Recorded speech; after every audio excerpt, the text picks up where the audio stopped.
Last time, I sold my shop, left Congo for good, and started to rebuild. Now it's time to start heading west to our next post in Denver, Colorado, in our loaded down 1984 Land Cruiser.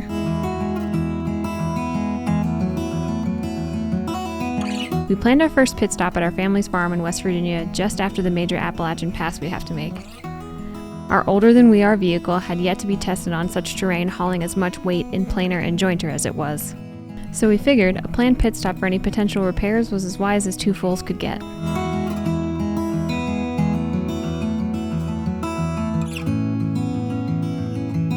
Not too long into our trip, it was time for the first real test of old Orwell, as she was so dubbed. How's the first climb? Does it sound good?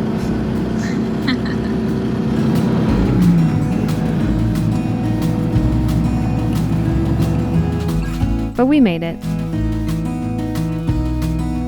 And as we got more comfortable with Orwell, we were able to better appreciate the beauty all around us.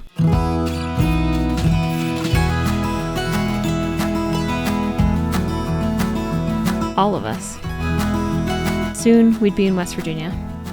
So we're crossing the New River, through the New River Gorge, and about to go up the biggest climb through West Virginia that we will likely see. Cool glasses. Thank you. I got them myself. To your right is the world famous New River Gorge.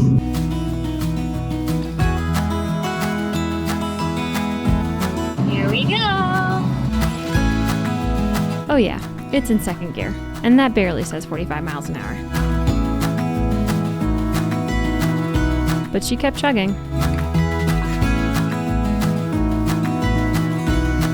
And after conquering the climb, we made it. That peace and quiet.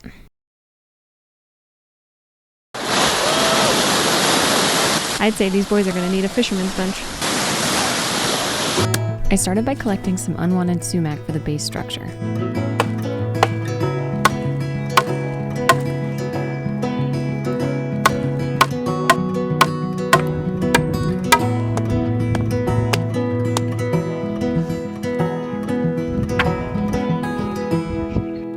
Then, with some help from Mr. HWD, I collected the 3.5-foot benchtop from a felled tree.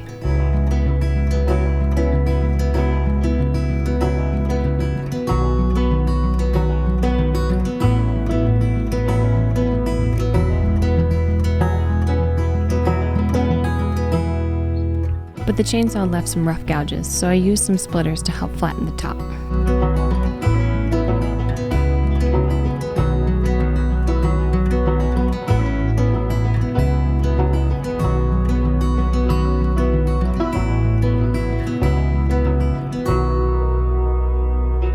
Followed by some hewing with the hatchet. Then I tackled debarking the log.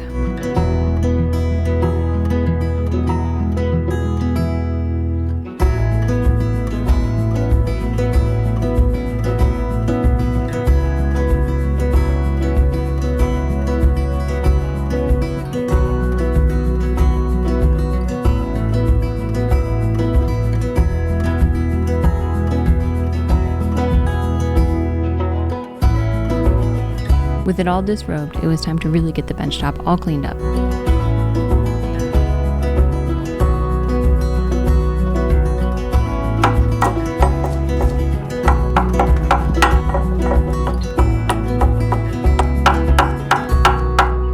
Including the end grain. Thanks for the saw, Great Grandpa Hans. Works great.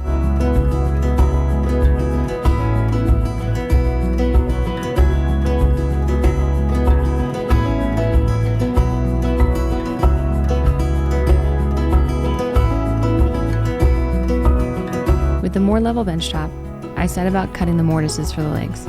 Without a compass or protractor, I used a marked piece of scrap wood to basically eyeball mark the angled mortise.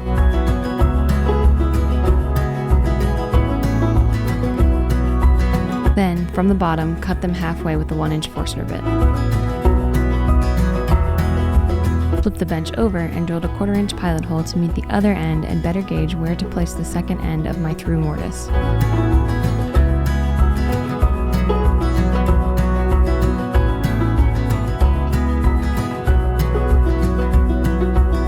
With the mortises in place, I turned to the legs. It was a snowy morning when I debarked the sumac.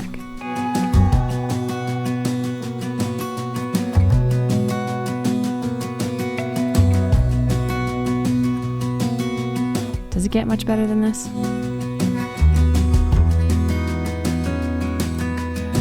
Once debarked, I cut a straight edge on one end and measure, marked, and cut 4 22.5-inch pieces for the legs. Then set about honing the tenon. Test fitting and cutting a little more, and test fitting and cutting a little more until they fit snug in their mortises.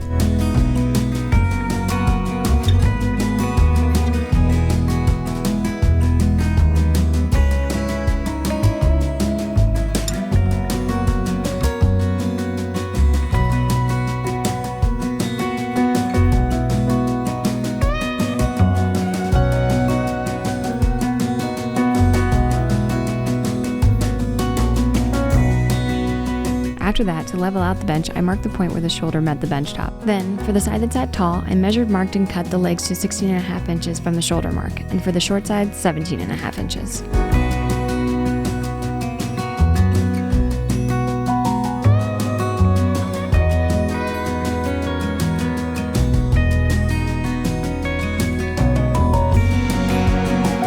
With the bench level, I set about adding the stretchers. I marked the points for the mortises and used the 1-inch forstner bit to cut them away.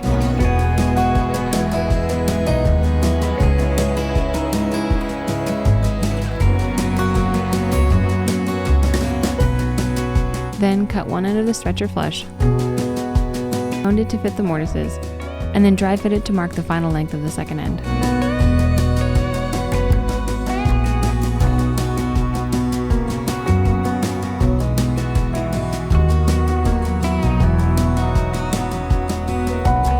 After replicating that for the second side, I cut the thinnest sumac pieces into oversized cross stretchers. Aligned them on the bench and marked where the mortises would go.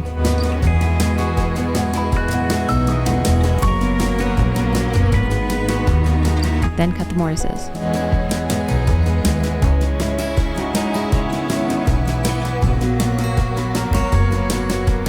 With those ready, I honed the tenons of one side of each cross stretcher. Cut the mirroring mortises and dry fit it to mark the final length of the cross stretchers.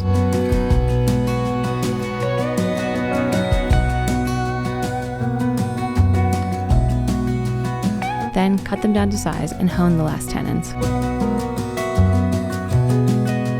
With those ready, I needed to create the relief in the through tenons of the legs so I could spline them without fear of splitting the wood.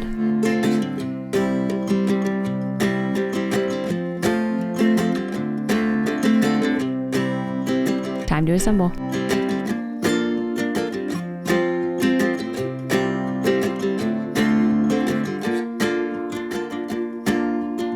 I used nails and the smallest hammer, only one I could find, to finish the cross stretchers. Then spline the through tenons.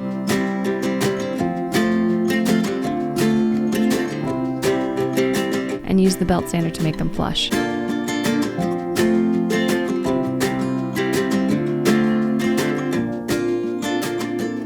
After that, it was time for finish. I used linseed oil on the benchtop as an experiment to see how it would affect the grain.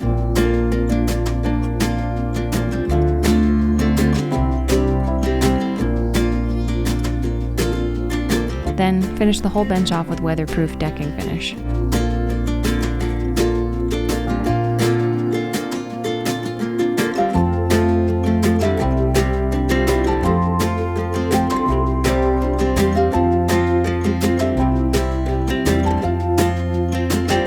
And that's a wrap.